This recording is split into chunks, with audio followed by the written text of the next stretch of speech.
Fankasitrana ireo mpanakanto mendrika indrindra tamin'ny taona 2024 Orange Madagascar sy RDJ 96.6 manolotra anao RDJ Mozika mandraisa anjara fidio toan'ny mpanakanto ankafizinao mozika milamina ho iray safidy Lola sy safidy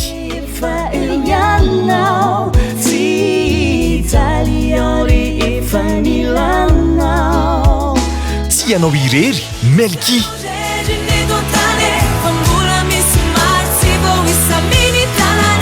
sapako amizay Tifatif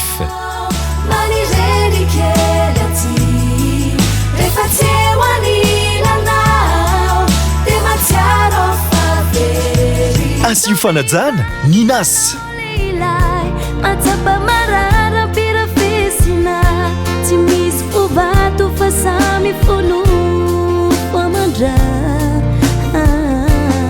Izy Teo Rakotovao